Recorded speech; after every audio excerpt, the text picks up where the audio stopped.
Tu as baissé la tête, on va prier pour la parole de Dieu. Je prie. Parle-nous, car ta parole est vie. Parle-nous, s'il te plaît. Parle-nous. Parle-nous. Nous voulons entendre ta voix. Que cette parole soit du feu qui embrase le chaume. Une épée à double tranchant, capable de séparer âme et esprit, qui juge les pensées et les sentiments de notre cœur. Seigneur, nous voulons transformer par ta parole. Que toute forteresse qui s'oppose à ta parole dans notre esprit soit foudroyée au nom de Christ de Nazareth. Seigneur, merci. Que la gloire te soit rendue au nom de Christ de Nazareth. Amen. Est-ce que tu peux acclamer Dieu, s'il te plaît? Est-ce que tu peux acclamer Dieu, s'il te plaît? Gloire à Jésus de Nazareth. Amen. On a commencé un thème depuis le dimanche passé. Qui peut nous aider sur le thème? C'est quoi? Le quoi? Oui, du roi. On a dit le caractère de Dieu ou le cœur du roi. Alléluia. Et on a dit que on va, par la grâce de Dieu, le traiter pendant au moins 1 an, 12 mois. Pourquoi? Parce qu'on a compris une chose. La source de la bénédiction d'une personne est son caractère. Alléluia. Ton caractère est très important dans ta vie. On a dit le dimanche passé qu'une personne peut être bénie, elle peut être élevée par ses talents. Mais quand elle arrive au sommet, c'est le caractère qu'elle a qui va la protéger. Amen. Regardez les nations africaines. Tu prendras un pays comme la Côte d'Ivoire, tu constateras que potentiellement, la Côte d'Ivoire est plus riche que la France.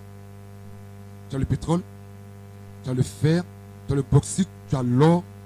Les Français n'ont que la pomme de terre. Tu es riche potentiellement. Et pourtant, la Côte d'Ivoire est un pays riche de par son sous-sol. Tout pousse chez toi. Tu le tu as tout. La France est devant toi. Tu prends un pays comme le Congo, Kinshasa. On dit c'est un pays qu'on appelle un scandale géologique. Parce que le pétrole, ce n'est pas la peine. Le or est pur et en grande quantité. Pourtant, c'est des pays qui sont en arrière. Pourquoi? Tu vas me dire que l'Afrique est maudite. L'Afrique n'est pas maudite. Parce que Noé n'a pas maudit l'Afrique. Noé a dit, maudit soit Canaan. Et non pas Cam. Or, Cam, qui est le père de Canaan, avait plusieurs enfants. Et l'un de ses enfants était Misraim, de qui nous sortons. Qui est Misraim et Couche. Alléluia. Prends ta Bible à partir de Genèse 7 et 8. Amen. Mais Israël, l'Afrique n'est pas maudite. Tu n'es pas maudit. Mais pourquoi, avec toutes ces richesses, on n'arrive pas? On n'arrive pas à régner. Tu viens dans le domaine du sport. Quand tu prends l'équipe de Côte d'Ivoire, il y a des joueurs en Côte d'Ivoire qui jouent au Brésil titulaires à part entière. Avec tous ces grands joueurs, ils n'arrivent pas loin. Pourquoi? Ils ont le talent, n'est-ce pas? Mais le talent ne suffit pas pour arriver au sommet. Quand une personne est nommée ministre de l'économie, sa première réaction, c'est de voler des milliards pour construire sa maison. Et donc, toute la richesse que tu as, s'il n'y a pas le caractère, même un pays ne peut pas se développer. Et toi aussi, tu peux avoir toute la richesse, tous les dons que Dieu peut te donner, tous les dons que Dieu peut te faire. Mais si tu n'as pas le caractère, ces talents qui sont en toi, tu les perds. Alléluia. Plusieurs personnes sortent des foyers par cause de l'esprit des maris de nuit.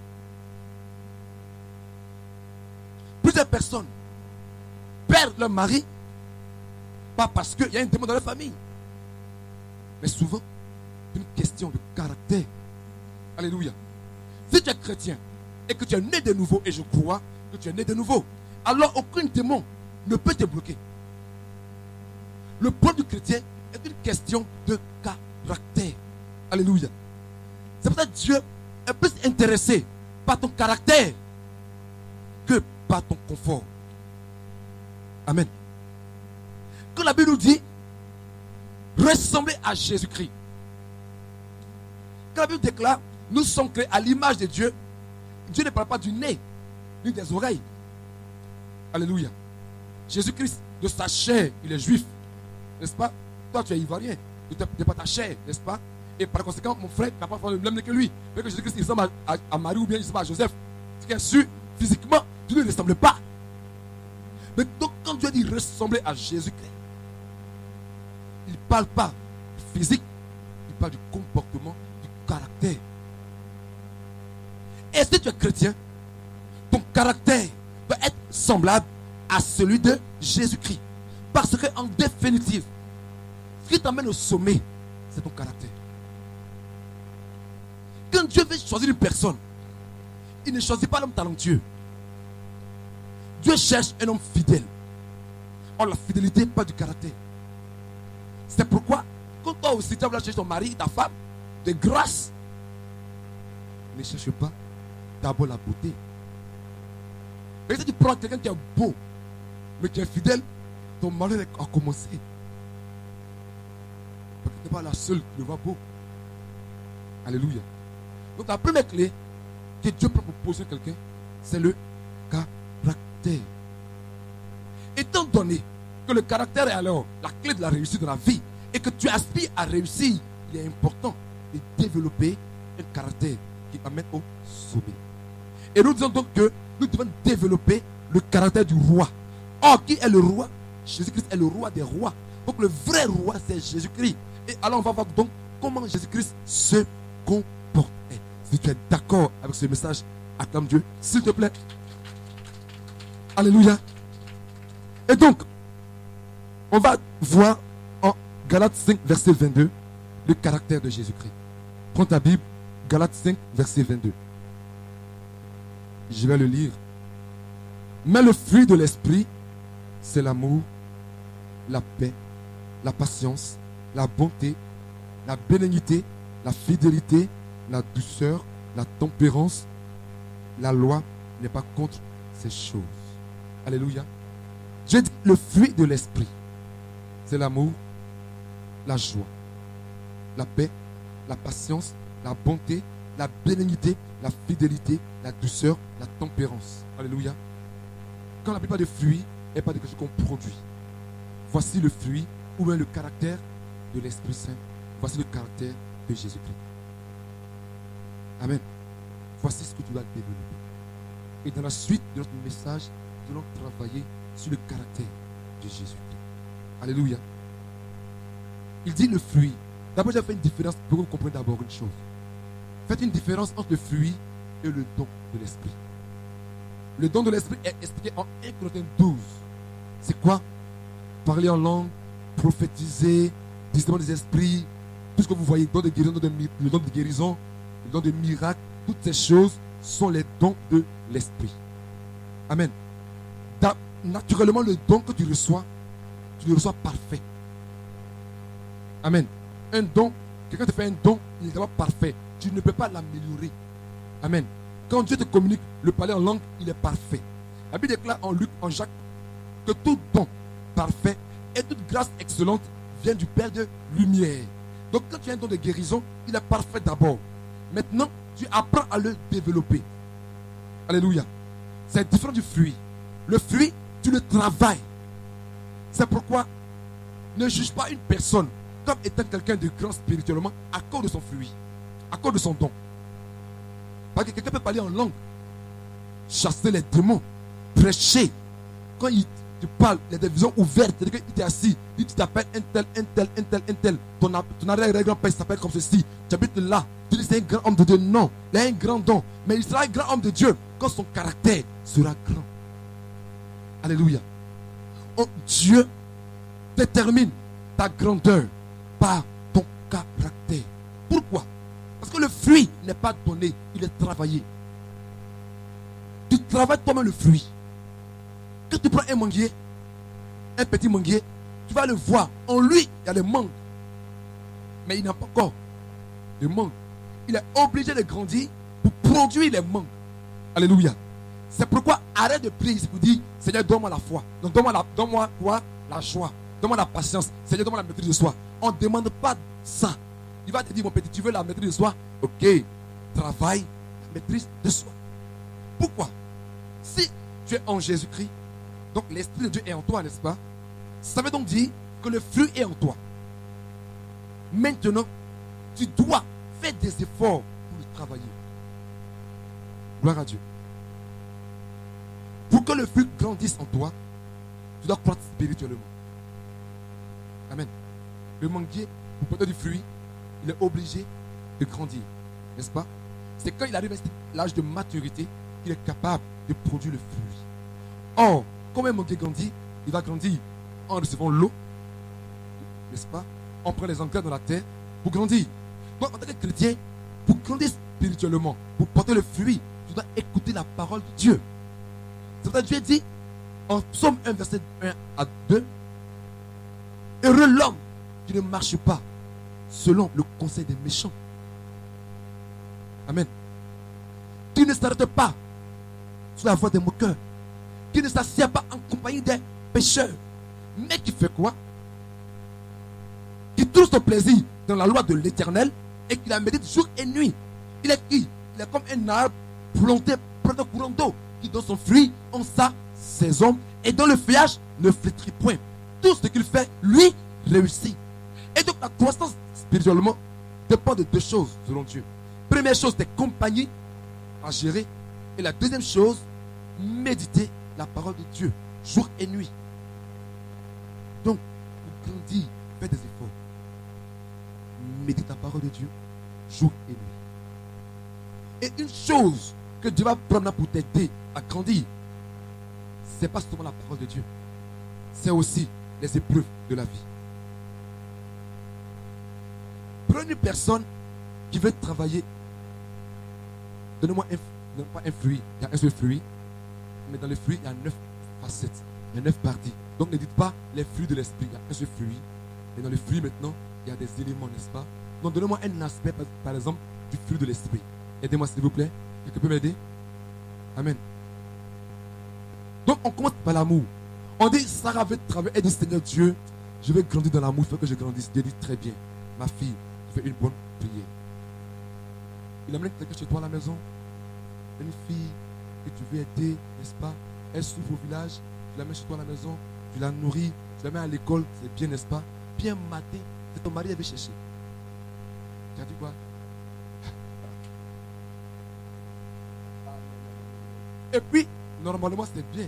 Tu vas dire, ma fille, va-t'en. Parce que mon ami, tu vas être dans mon foyer. Et puis, chercher mon mari. Tu as bien agi, n'est-ce pas? Maintenant, quand tu la vois, comment ton cœur est?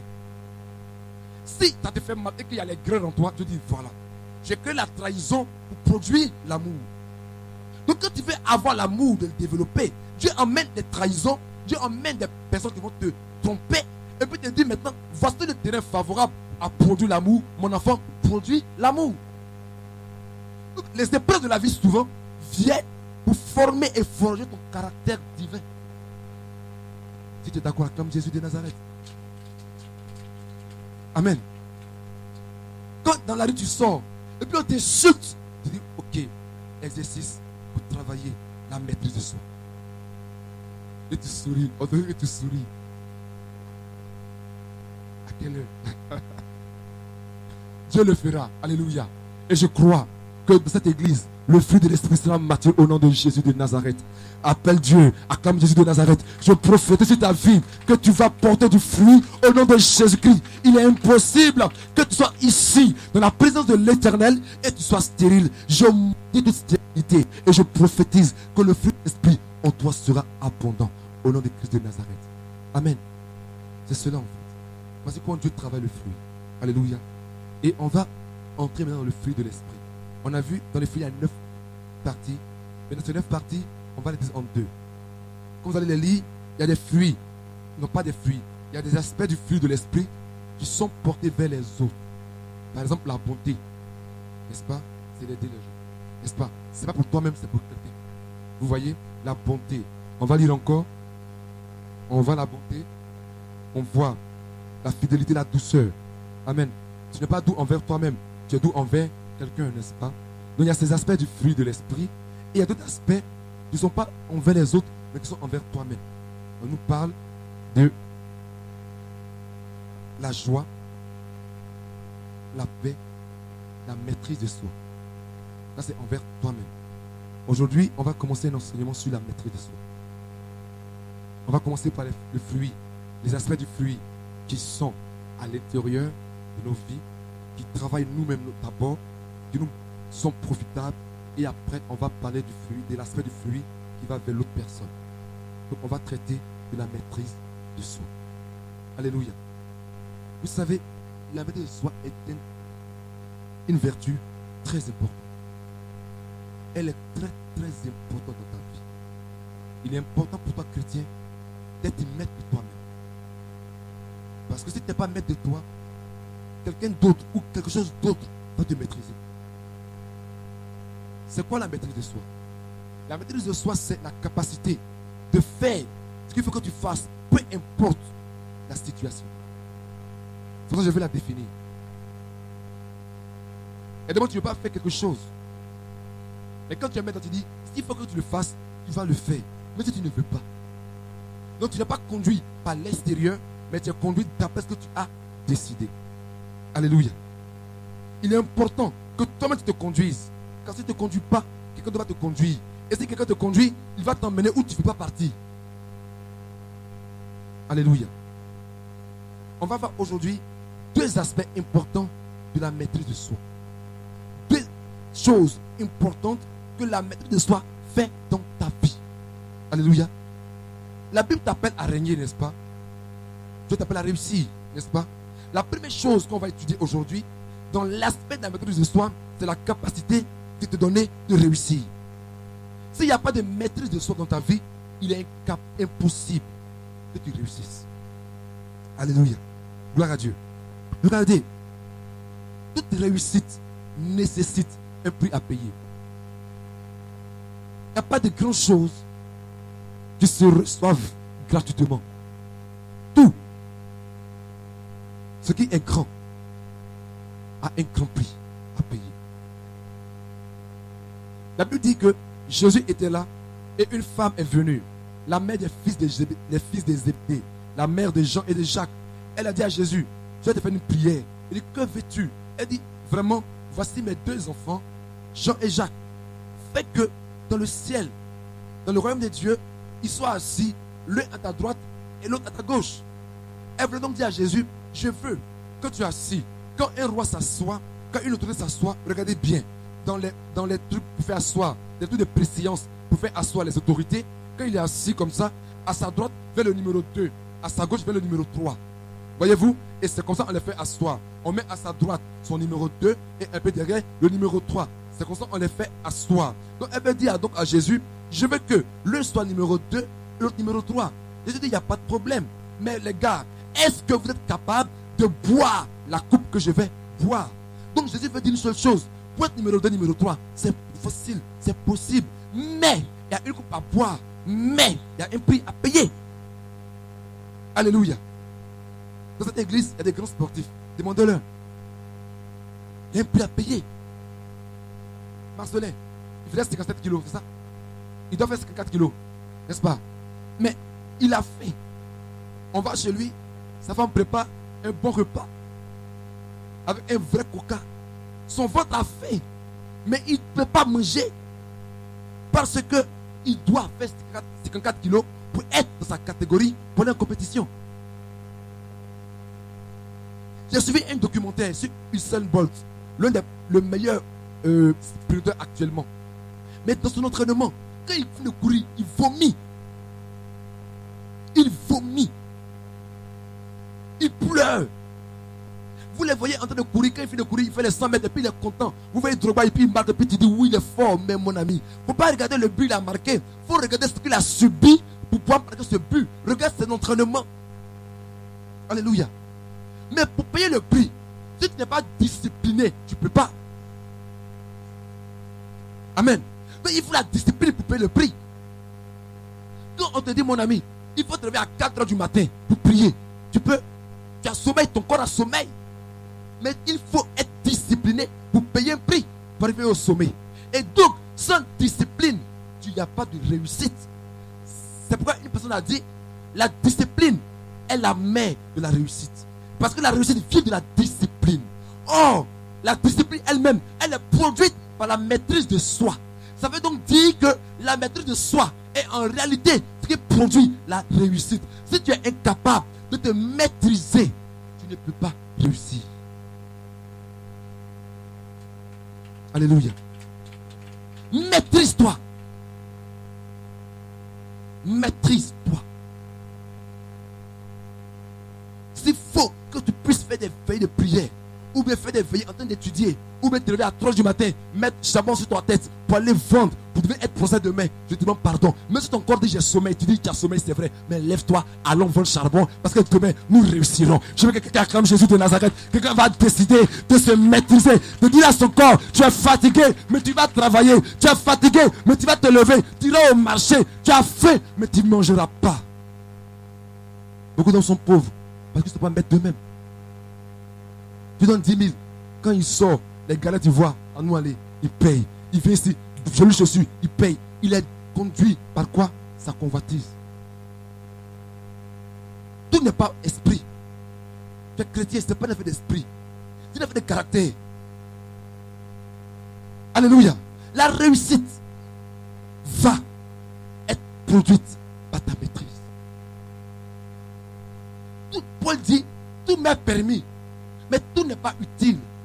Tout m'est permis, mais tout n'édifie pas. Et accepte aujourd'hui de ne pas t'habiller bien pour économiser un peu d'argent pour que demain tu puisses donner à bien aux gens. Accepte aujourd'hui de vivre peut-être dans très couché, garder la différence du loyer pour investir dans ta destinée pour que demain tu sois heureux. La maîtrise de soi est la mère de la réussite.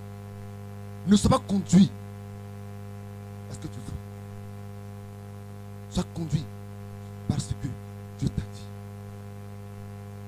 Alléluia. C'est pourquoi, s'il vous plaît, il ne faut pas qu'un enfant va venir pour dire, ah papa, je vais me marier. Une question de dire, ma fille, pourquoi tu veux te marier? Tu avais dit non parce que je brûle. Si tu te maries parce que tu brûles, c'est un mauvais mariage que tu fais. Parce que tu brûles, parce que tu ne maîtrises pas. Le jour que ta femme va être enceinte, elle va coucher. On te dit, elle va faire 4 mois dehors. Tu fais comment? Le jour où qui va arriver, quand on te dit, il faut prendre un jeûne de 40 jours, tu es capable de te mettre pendant une semaine, tu fais comment? Le jour où on va dire, ta femme va en mission, pour 6 mois, tu fais comment? Tu brûles et puis tu te maries, mais tu es mort.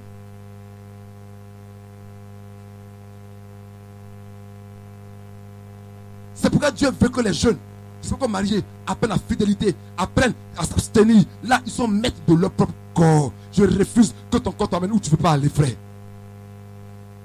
Alléluia. La maîtrise de soi est mère de la réussite. Je veux que tu réussisses. Commence à te maîtriser. Acclame Dieu, s'il te plaît. La deuxième chose que nous allons étudier aujourd'hui, c'est que la maîtrise de soi est une protection pour ta propre vie. Tu vas prendre ta Bible en Proverbe 25, verset 28. Le verset 28. Comme une ville forcée et sans muraille, ainsi est l'homme qui n'est pas maître de lui-même. Dieu dit, comme une ville forcée et qui n'a pas de muraille, ainsi est la personne, de l'homme ou de la femme, qui n'est pas maître de lui-même. Vous savez, dans l'ancien temps, les murailles étaient la première protection des villes, des royaumes. C'est pourquoi, peu importe l'onction de Josué, aussi longtemps que les murailles de Jéricho tiennent, Jéricho est en sécurité. Amen. Et donc la première protection d'une ville, ce sont les murailles. Et Dieu dit, ce qui te protège de la chute, de l'échec, c'est la maîtrise de soi. Donc si un enfant de Dieu ne se maîtrise pas, tous les petits esprits, tous les petits problèmes vont le faire tomber. Alléluia. Quand tu sors, tu vas voir toutes les publicités. Qu'est-ce qu'ils veulent? C'est ton argent. Tous les vendeurs sur la route, ils veulent quoi? Ton argent. Quand tu vois un portable, tu veux l'acheter. Mais si tu continues d'acheter seulement et que tu vas prospérer, il te faut épargner, n'est-ce pas? Pour être prospère. Mais pour épargner, il faut la maîtrise de soi. Alléluia. Sois capable de te maîtriser. Tu vois la télévision, on dit que le dernier appareil est sorti. Aujourd'hui, tu as un portable. Comme ma fille, elle a un Nord, Galaxy Nord, n'est-ce pas? Maintenant, supposons que quelqu'un a ce même portable. Et puis, il a un esprit de convoitise. Dans 6 mois encore, il va sortir le meilleur que ça. Donc, je veux ça. Donc toi, tu es toujours en train d'acheter seulement. Je veux. Tu as une voiture, tu es content. Mon frère, et puis tu dis non, une autre voiture sort. Tu dis non, je veux cette voiture. Et puis tu es toujours en train d'acheter. Tu ne te maîtrises même pas. Tu ne te maîtrises même pas. Tu dis prier pour moi d'être prospère. Mais tu ne seras jamais prospère. Parce que la prospérité vient de l'épargne. Alléluia. Des gens meurent comme ça parce qu'ils sont incapables de mettre leur propre corps. Tu es obèse. C'est un péché. Tu manges à 8 heures. 10 heures tu as fait, tu manges. 14 heures tu es à loco. À 16 heures goûter. 18 heures. C'est quoi? Ton corps te maîtrise. Aïe. Maîtrise-toi. Il y a des maladies qui sont dues au manque de maîtrise de soi. Tu manges n'importe quoi, n'importe quand. Et après, je suis malade. Mais qui a créé la maladie? C'est toi-même. Alléluia. Les gens échouent. Pourquoi? Ils ne sont pas maîtres d'eux-mêmes. On a vu la dernière fois Samson. Pourquoi il est tombé? Parce qu'il est incapable de se maîtriser. Il est tombé devant Dalila avec toute la puissance qu'il avait, toute l'onction qu'il avait, parce qu'il est incapable de tenir son corps en bride. Il est mort comme ça. Satan veut te tuer. Satan veut te tuer sans soixantaine. C'est pas une révélation. Si quelqu'un te dit j'ai une révélation sur toi, le diable veut te faire du mal, mon frère, c'est pas une révélation, c'est biblique. On dit malheur à la terre quand le diable est descendu vers vous, animé d'une grande colère, sachant qu'il lui reste peu de temps. Mais il va trouver tous les moyens pour te tuer. Donc qu'est-ce que tu vas faire? Maîtrise-toi. Alléluia. Il y a des personnes qui sont en prison à cause de quoi? La colère. On lui a fait quelque chose, il est fâché. Mon frère, calme-toi, je ne veux pas. Moi là, tu vois, chez nous, quand on me fait quelque chose, tant que je n'ai pas parlé, tant que je n'ai pas touché la personne, moi mon cœur ça ne baisse pas. Tu le tapes, il tombe, il est mort en prison. Bêtement, 20 ans. Quoi? Manque de discipline, manque de maîtrise de soi. Ne sois pas conduit par tes émotions. Sinon, ça va te détruire. Il sait peut-être aujourd'hui, au travail, ils vont faire un examen, ils vont faire peut-être un test. Matin, tu te réveilles, quelqu'un t'insulte, toute ta journée est gâtée. Tu arrives devant le directeur même, tu es comme ça à l'accueil. Tu salues, entends lui qui a dit de venir, tu ne le connais pas. Peut-être que c'est le directeur qui est là. Tu lui réponds mal. Là, tu as pris ton travail. Qui a fait? C'est toi-même. Tu ne te maîtrises pas. Pardon. Il ne faut pas que ton corps te domine. Il ne faut pas que ton âme te domine. Il y a des moments, les choses, tu ne veux pas les faire. Ça ne te plaît pas, mais il faut que tu les fasses. Vous pensez que Jésus-Christ, son corps et son âme voulaient aller à la croix? Quand il priait, il dit Seigneur, s'il est possible que cette couche s'éloigne de moi, n'est-ce pas? Il dit, je suis triste jusqu'à la mort. Mais il a dit à son esprit, à son corps, à son âme, mon ami, tu veux pas, on ira à la croix. Il y a des choses que tu ne veux pas faire. Mais il faut que tu les fasses. Il y a des gens qui t'ont trompé dans la vie, qui t'ont méprisé. Mais pour que tu sois béni, il faut les aimer. Maîtrise tes émotions, dis à ton âme, tu ne l'aimes pas, c'est vrai. Mais je te dis, il faut l'aimer. C'est pourquoi Dieu dit, aimer. Dis tu aimeras, c'est quoi? Un commandement. Il t'impose l'amour. Il dit, réjouis-toi, c'est quoi? C'est un commandement. Il t'impose. C'est pas que tu sens ou tu ne sens pas. Tu dois forcer aimer. Tu as des problèmes, il dit, réjouissez-vous toujours. Tu dois te réjouir tous les jours. C'est ça la maîtrise. Alléluia. Ça te protège. Il y a des maladies qui sont dans les chrétiens à cause de ces choses. Son cœur est gros. Ça lui crée. C'est. Il y a des démons qui entrent par des portes. Tu as la haine dans ton cœur. Voici un homme, je l'ai aidé. Il est arrivé à tel niveau et puis il m'a abandonné. Ton cœur est gros. La haine, un démon rentre. Maladie. Souvent tu peux avoir tel problème. La haine est entrée en toi. Arrête. ces choses. Maîtrise-toi. Dieu la haine, va-t'en. Il m'a trahi, c'est vrai. Mais moi, j'impose à mon âme d'aimer, qu'ils veulent ou qu'ils ne veulent pas. Acclame Dieu, s'il te plaît.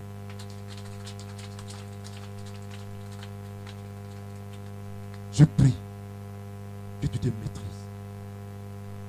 C'est un commandement de Dieu. C'est un exercice que tu fais. Il y a des principes que Dieu te donne. Dis mon fils, voici telle chose. Et quand tu sais que la chose est bien, tu l'as fait. Que tu veux pas. On ne fait pas ce qu'on aime faire. On fait ce qu'il faut qu'on fasse. Quand un élève se réveille la nuit pour étudier, ou bien quand un élève est en train d'étudier, alors qu'ils sont en train de regarder des matchs de football, ou bien ils sont en train de mettre Salomé, un film à la télévision, mon frère, il veut regarder le film, mais il décide de ne pas le regarder. Alléluia. Gloire à Dieu. Quand tu vois des hommes de Dieu qui sont assis, qui prennent le temps pour jeûner et prier, ils sont faim, mais ils décident de ne pas manger. Sans maîtrise de soi, il n'y a pas de réussite. Et sans maîtrise de soi, tu es en danger. C'est pourquoi, à partir de ce jour, commence à travailler la maîtrise de soi. Fais les choses qu'il faut que tu fasses. Fais les choses qu'il faut que tu fasses. Dis à ton corps de faire ce que tu dois faire. Dis à ton âme de faire ce que tu dois faire. Alléluia. Quand on va traverser ça dans la suite des temps, je vais vous expliquer. Même il y a des choses, souvent tu es assis. Non, moi, quand je ne mange pas le matin, je suis malade. Pas arrêter ça. Hein. Très vrai, pas arrêter. Moi, quand, à partir de 21h, j'ai fait des choses qui te mettaient sur ton corps, qui te domine. Et il a gagné en Côte d'Ivoire, n'est-ce pas? On a mangé coco avec attiqué. Et c'était très doux.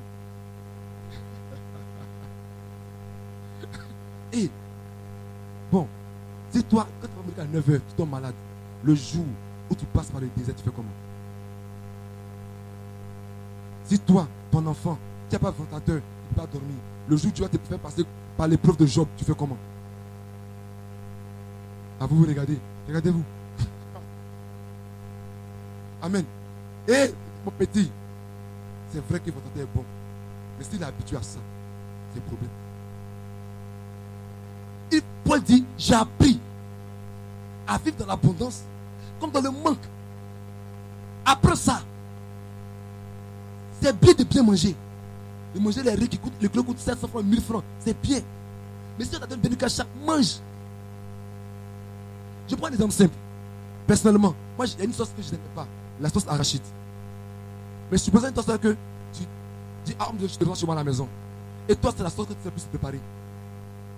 Tu viens, tu fais sauce arachide de poulet. Tu te réveilles à 4h du matin, préparer, puis je viens. Et puis je ne mange pas. De toi, c'est à moi. Est-ce que je n'ai pas combattu ton ministère?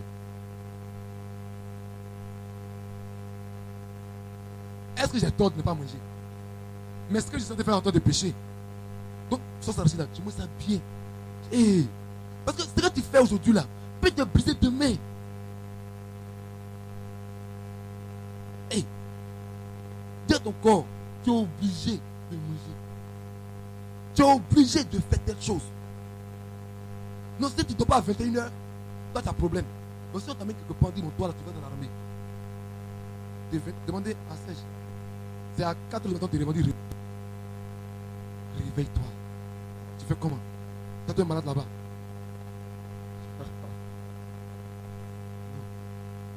Il y a des choses qu'on a acceptées et qui sont des pièges pour nos vies. Mais que tu as compris la parole de Dieu, je prie que tu décides de discipliner ton âme, de discipliner ton corps, que tu le soumettes à la volonté de Dieu. Acclame Dieu s'il te plaît. Tu vas mettre ta main sur ton cœur et tu vas prier. Tu vas dire, Seigneur Dieu, aide-moi à travailler la maîtrise de soi. Que dans les lieux de ma vie où je n'ai pas de maîtrise, où je n'ai pas la maîtrise, oh Dieu puissant, aide-moi s'il te plaît à la développer. Parle à Dieu pour ton cœur. Parle à Dieu. Parle à Dieu. Seigneur, aide-moi à me maîtriser. Que la colère, la haine, l'infidélité, l'orgueil, ces choses du diable ne domine pas sur moi. Mais que je maîtrise mon âme. Que je maîtrise mon corps. Que je domine sur eux. Que j'assujettisse mon corps à Jésus-Christ. Éternel des armées, fais-le s'il te plaît. Éternel des armées, fais-le s'il te plaît. Jésus de Nazareth, fais-le s'il te plaît. Et que ton nom seul soit glorifié au nom de Christ de Nazareth. Amen.